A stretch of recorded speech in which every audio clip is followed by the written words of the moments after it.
Welcome to the Stairway to Heaven. We're coming to you bringing insights into the ever-changing high-frequency currents now bathing the planet and their effect on us all. The source of vital information for the evolving human being. I'm Gwilda Wiyaka. Rites of Passage. My 16-year-old son was driving as he and I were on the way to Taekwondo class. Up ahead in the road was a little guy, no more than 6 or 7 years old, happily riding his shiny new bicycle. Suddenly, a beat-up, low-riding rice burner full of young men, probably in their late teens or early 20s, pulled up alongside of him and attempted to knock him off his bike with a long-handled car window scraper. The poor little guy almost lost control, but did manage to stay upright. The car full of bullies turned around and took another pass at the child. My son and I were livid. "They're going to hurt that poor kid," I exclaimed. "Not on my watch," my son responded. He accelerated, placing the car between the boy's bike and the bullies, effectively blocking their access to the child. He then pulled into a drive to turn around. The car full of young men pulled in behind to block us in, poured out of their car, and descended upon us. My son and I got out of our car to meet them. He was in the lead, and I stood slightly behind and to his side. I was far enough back to give him room, but close enough to cover him. We were in street clothes, not having changed to our Taekwondo uniforms, and I was wearing a long, full skirt. I settled into a subtle fighting stance under my skirt, leaving my hands loose and relaxed at my sides. Backed by his 4 cronies, one of the men puffed up and charged us, bellowing, "Where do you get off, nearly running us off the road?" "Where do you get off harassing that little kid? What's up with that?" my son countered, standing relaxed with his arms crossed over his chest. The bullies continued to approach, but my son and I calmly held our ground. Finally, the one in the lead seemed to get it that he was not having the desired effect. We looked to be a diminutive lady in a long skirt and a kid of 16, albeit a 6'5" one. But there were 5 of them, right? Where was our fear and panic? Why weren't we acting intimidated? My son was a first-degree and I a second-degree black belt at the time, but the bullies had no way of knowing that. "I would strongly recommend you and your friends get back in your car and leave while you still can," my son advised, without raising his voice or moving from his relaxed stance. Okay," the leader of the pack wisely responded while backing up towards their car. All 5 of them proceeded to do just that. After their hasty, ball-tire-spinning retreat, my son turned to me and asked, "Why'd you let me handle that?" I was a single mom, and I'd always done the protecting. "Because I had every faith you could, son." And that was his passage into manhood. He's been watching out for me ever since. Life passages are an interesting topic. One might think they're simply a natural progression as we age. But the fact is, if they're not recognized and honored, we may not pass completely through them, remaining stuck in old expressions. This prevents us from truly embracing the next role. Life passages need to be acknowledged not only by the person going through them, but their friends, family, and community in order to fully embrace them. It's hard to stand in adulthood if our entire family is in agreement that we'll never grow up and treats us accordingly. No wonder family order plays such a large part in our emotional makeup. The youngest child may get stuck at the bottom of the totem pole, always viewed as inferior and inept by older siblings, if they themselves can't advance into adulthood. Entire families get frozen in outmoded roles that manifest at family gatherings to the absolute horror of onlookers. During a life passage class, one of my students gave an eloquent example. "My wife always seemed to be a rational adult until she'd get around her family. Then she'd morph into a spoilt 2-year-old, throwing a tantrum. I swear, it was like I didn't even know her. Even our young children would ask what was wrong with their mother." His wife was the youngest of her siblings. Often the eldest child is thrust into premature adulthood by circumstances forcing them to parent younger siblings while still too young to take on the responsibility. As a result, this becomes their role and their assumed job in the family. We may get stuck in mothering or fathering and end up parenting our entire lives, even into our old age, long after our old children reach maturity. When we do not step out of parenting, our children have a difficult time stepping into adulthood. This circumstance produces self-centered, immature offspring that resent us for disempowering them, yet are unable to take responsibility for their own actions. Rites of passage are not restricted to passing into adulthood. There are many stages we go through. To demonstrate, let's work with the following archetypical examples, with the understanding that these are just a few of many. Child, maiden, warrior, seductress, satyr, mother, father, wise woman, master craftsman, and crone wizard. Each archetype has its own role within the manifestation process, but that's a topic we'll go into more deeply in following Stairway to Heaven episodes. As we pass from one archetypal expression for the first time, it's helpful to have a rite of passage ceremony to mark the occasion of leaving one main expression and taking on another.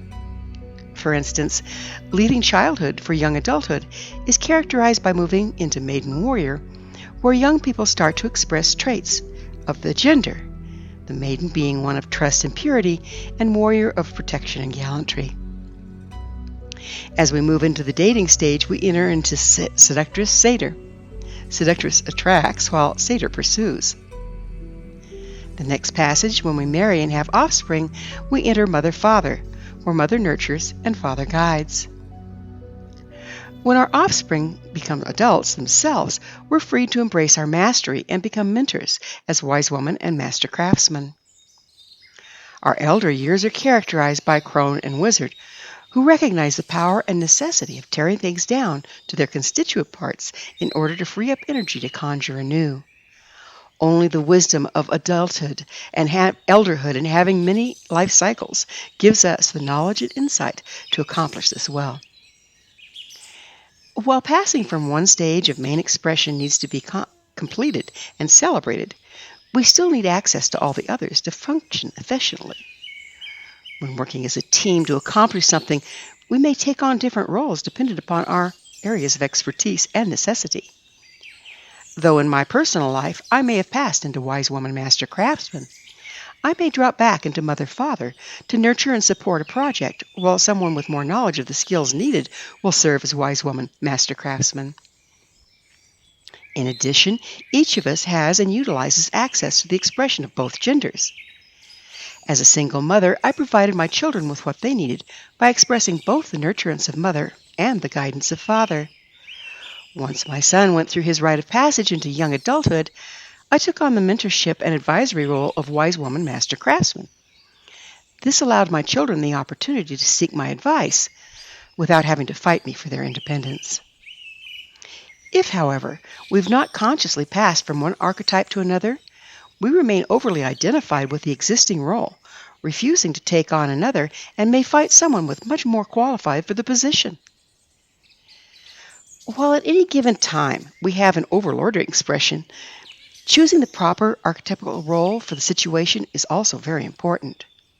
Reference the earlier story of the mother that reverted to a 2-year-old throwing a tantrum, when the role of mother would have been a much better choice, leaving one of her children to pitch the fit. It's wise to choose our expression while taking into consideration what our major role or responsibility may be at the time. If I have small children at home, I may put traveling and totally immersing myself in my career on the back burner until they're more independent. This doesn't mean I cannot master my professional craft, but rather balance it with my major expression. There's a real art form to choosing the proper expression in any given moment, yet it need not be difficult. Indeed, it can be very organic if we remain conscious of our intentions and have been mindful to pass through each stage, releasing our attachment to it.